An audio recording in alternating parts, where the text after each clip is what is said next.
በስመ አብ ወወልድ ወመንፈስ ቅዱስ አሐዱ አምላክ። በስመ አብ ወወልድ ወመንፈስ ቅዱስ አሐዱ አምላክ። በስመ አብ ወወልድ ወመንፈስ ቅዱስ አሐዱ አምላክ አሜን።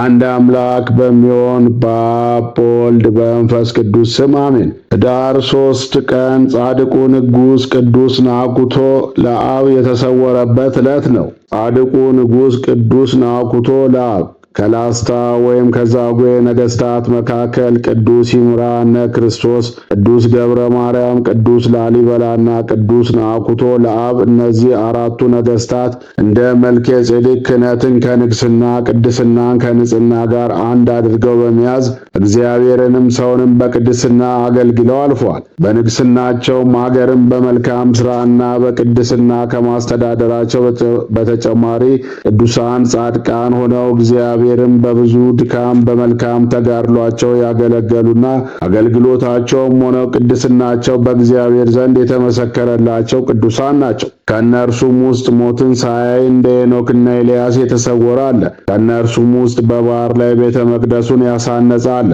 ከእነርሱም ውስጥ የታዘዘ መልአክ መጥቶ ወደ ሰማይ ነጥቆ ወስዶት የቤተ መቅደሶቹን አሰራር ራሱ ጌታችን በቃሉ ያስረዳው አለ። ከእርሱም ውስጥ በክህነቱ ሲቀድስ 40 ዓመት ሙሉ ቅዱስ ቁርባኑን መላእክት ከሰማይ ያመጡለት የነበረ አለ። እነዚህ ቅዱሳን ነገሥታት ገድላቸውና ትሩፋታቸው ምግባር ሃይማኖታቸው እጅግ ድንቅ ነው። የእነዚህ ቅዱሳን ነገሥታቱን የዘር ሐረጋቸው ከሰለሞን ዘር ሲያያዝ የመጣ ነው። ከ10ኛው እስከ 13ኛው መቶ ክፍለ ዘመን ወይም ከ920 እስከ 1253 ዓመተ ምህረት ገደማ በላስታ ቡግና ምድር የነገሱ የላስታ ቡግና ተወላጆች የሆኑ የኢትዮጵያ ቅዱሳን ነገሥታት የንግስናቸው መጠሪያ የዛጉዌ ሥርወ መንግስት ወይም የላስታ መንግስት በመባል ይታወቃል። ከዛጉዌ ነገሥታት ውስጥ የመጀመሪያው ንጉሥ መራ ተክለ ሃይማኖት የአጼ ድልናድን ልጅ መሶበ ወርቅን አግብቶ 4 ልጆችን ወልዷል። 3ቱ ወንዶች ጠንጠውድም፣ ግርማ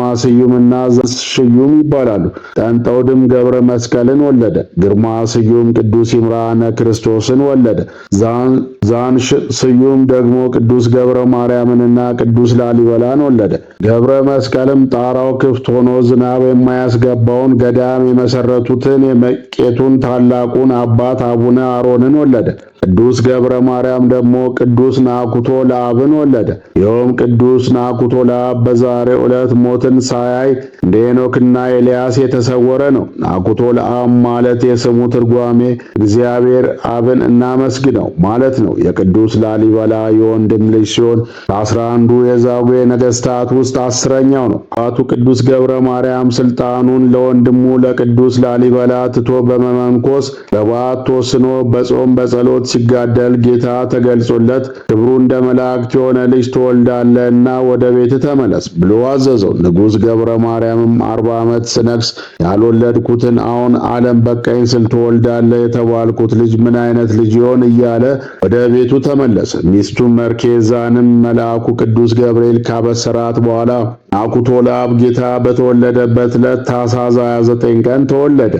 ቅዱስ ላሊበላም ቀደም ብሎ የተወለደው እንዲሁ በጌታ የልደት ቀን ታኅሳስ 29 ቀን ነው።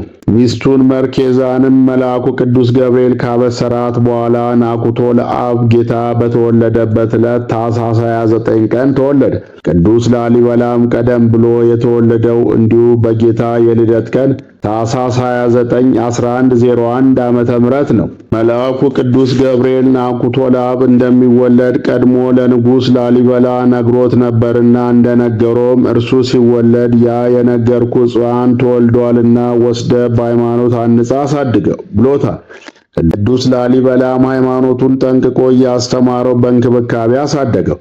ግብጽም ሄዶ ከአቡነ ቄርሎስ ድቁናን ተቀበለ። በኋላም ቅስናን ተቀበለ። ቅዱስ ላሊበላ ቤተ መቅደሶቹን ሰርቶ ከጨረሰ በኋላ በሕይወት ሳለ መንግስቱን ስላወረሰው ከላሊበላ በኋላ ነግሶ ኢትዮጵያን ለ40 ዓመት ከ1197 እስከ 1237 ዓመተ ምህረት ድረስ መርቷል። እድሜው ሲደርስ መልአኩ ሚስት እንዲያጭለት ለቅዱስ ላሊበላ ነግሮ ሕይወት ሲያጭለት እግዚአብሔርን በድንግልና ማገልገል ይፈልግ ነበርና በዚህም እጅግ ሲያዝን እመቤታችን ተገልጻለት ጋብቻው ከእግዚአብሔር መሆኑን ነግራ አጽናንተዋለች። የጌታ ፍቃድ ነውና አትዘን፣ ይልቁንም አግባ፣ ክብርም ከደናግላን አያንስም ብላ ስለነገረችው ሚስት ቢያገባም ልክ እንደ ቅዱስ ዲሜጥሮስና ልዕልተ ወይን ንጽሕናቸውንና ድንግልናቸውን ለመጠበቅ በመማከር በግብር ሳይተዋወቁ ለ25 ዓመታት በድንግልና ሆነው በትዳር ኖረዋል። እህት ወንድሞች ሆይ እስቲ ልብ በሉ። በሕግ ካገባት ሚስቱ ጋር ለዚያውም በእመቤታችን ትእዛዝ አግብቶ ሳለ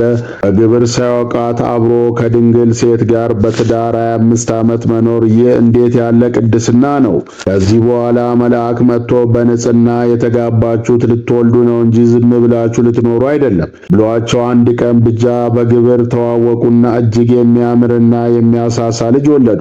ልጁም እጅግ የሚያምርና የሚያሳሳ ቢሆንም ንጉሥ ቅዱስ ናኩቶ ለአብ ግን በእግዚአብሔር መንፈስ የወደፊቱን ያውቅ ነበርና ሱባዔ ገብቶ በኔ እግር ተተክቶት ሲነግስ ፍርድ አጣሞ አንተንም ሰውንም ከሚበድል ይህ ልጄን ቅሰፍልኝና ሄሮድስ ካስፈጃቸው ሕፃናት ጋር ደምርልኝ በማለት ወደ እግዚአብሔር ጸለየ። እንደ ጸሎቱም ጌታችን የካቲት 16 ቀን ልጁን በሰላም አሳርፎለት ሄሮድስ ካስፈጃቸው ሕፃናት ጋር ደምሮለታል። በዚህም ጊዜ መኳንንቶቹ፣ መሳፍንቶቹና ሕዝቡ ሁሉ ለለቅሶ ቢመጡ እርሱ ግን በቤተ መንግሥቱ ለቅሶ ፈንታ ታላቅ የደስታ ድግስ አድርጎ ስለጠበቃቸው የንጉሥ ልጅ ሞት የተባለው ውሸት ነው ብለዋል። ቅዱስ ናኩቶ ለአብ ክህነትን ከንግስና ቅድስናን ከንጽሕና ጋር አስተባብረው ይዘው ኢትዮጵያን ከመሩ ከአራቱ የዛጉዌ ነገሥታት አንዱ ሲሆን በነገሰበት 40 ዓመት ሙሉ ዓርብ ቀን የክርስቶስን ሕማም እያሰበ በዕንቁና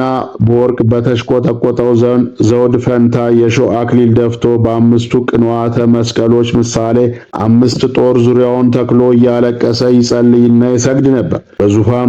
በዙፋኑም ላይ ለፍርድ በተቀመጠ ጊዜ ከንግስና ልብሱ ውስጥ በስውር ማቅ ለብሶ ሰውነቱን በሰንሰለት አስሮ ከላይ ግን በክብር ልብሱ ተሸፍኖና በወርቅ ወንበር ተቀምጦ ይፈርድ ነበር። ፍርድ ሲሰጥም ሁሉንም ነገር በመንፈስ ቅዱስ እያወቀ ነበር። ምስክሮቹንም አይሻም። ይልቁንም ሰዎች ገና ሳይመጡ ሌሊት በምን ወንጀል ተካሰው እንደሚመጡ በመንፈስ ይገለጽለት ነበር። እርሱም በመጡ ጊዜ እነርሱ ጉዳያቸውን ከመናገራቸው በፊት እርሱ አስቀድሞ አስማምቶ በጽድቅ ፈርዶላቸው ወደ የመጡበት ይመልሳቸዋል። ሰዎቹም ይህስ በእውነት የመንፈስ ቅዱስ ፍርድ እንጂ የሰው ፍርድ አይደለም እያሉ እያደነቁ ይመለሳሉ። ጻድቁን ቅዱስ ናኩቶ ለአብ በዘመኑ ግብጾች ግብር አንሰጥም ብለው ስላመጹበት የአባይን ወንዞች በጸሎቱ ወደ ሌላ ቦታ እንዲፈስ ስላደረገባቸው ግብጾች ከበፊቱ ጨምረው ግብራቸውን አምጥተው ሰጥተውት ግዝቱን አንስቶላቸዋል።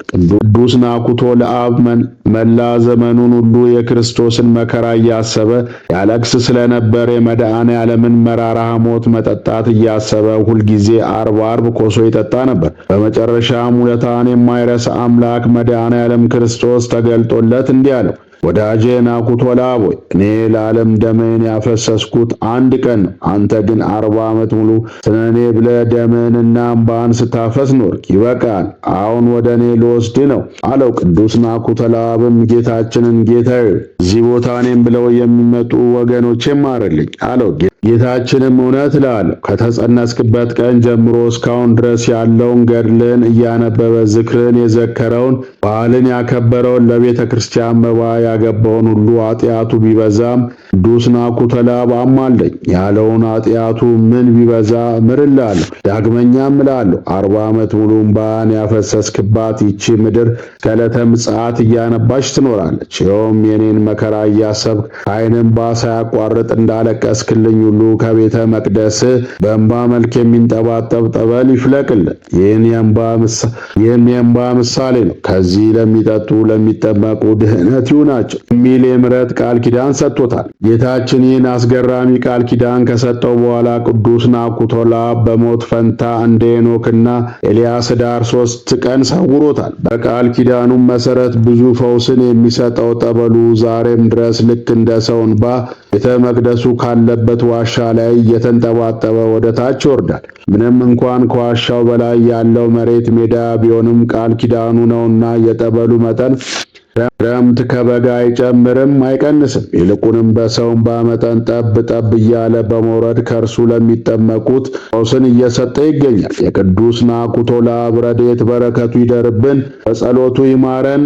አነሳስቶ ላስጀመረን አስጀምሮ ላስፈጸመን ለኃያሉ አምላክ ለልዑል እግዚአብሔር ክብር ምስጋና ይግባው፣ አሜን። አባታችን ሆይ በሰማያት የምትኖር ስምህ ይቀደስ፣ መንግሥትህ ትምጣ፣ ፍቃድህ በሰማይ እንደሆነች እንዲሁም በምድር ትሁን። ዕለት እንጀራችንን ስጠን ለዛሬ፣ በደላችንን ይቅር በለን እኛም የበደሉንን ይቅር እንደምንል፣ አቤቱ ወደ ፈተናም አታግባን ከክፉ ሁሉ አድነን እንጂ ይህች መንግሥት ያንተ ናትና፣ ኃይል፣ ክብር፣ ምስጋና ለዘላለሙ አሜን። እመቤታችን ቅድስት ድንግል ማርያም ሆይ በመልአኩ በቅዱስ ገብርኤል ሰላምታ ሰላም እልሻለሁ። በሐሳብሽ ድንግል ነሽ፣ በሥጋሽም ድንግል ነሽ። የአሸናፊ እግዚአብሔር እናት ሆይ ሰላምታ አንቺ ይገባሻል። ከሴቶች ሁሉ ተለይተሽ አንቺ የተባረክሽ ነሽ፣ ማኅፀንሽም ፍሬ ብሩክ ነው። ጸጋን የተሞላሽ ቅድስት ሆይ ደስ ይበልሽ። ጸጋን የተሞላሽ ክብርት የአምላክ እናት ሆይ ደስ ይበልሽ። ጸጋን የተሞላሽ ብጽዕት እመቤታችን ቅድስት ድንግል ማርያም ሆይ ደስ ይበልሽ። ሁሉ እግዚአብሔር ከአንቺ ጋር ነውና ከተወደደው ልጅሽ ከጌታችን ከመድኃኒታችን ከኢየሱስ ክርስቶስ ዘንድ ይቅርታና ምሕረትን ለምኝልን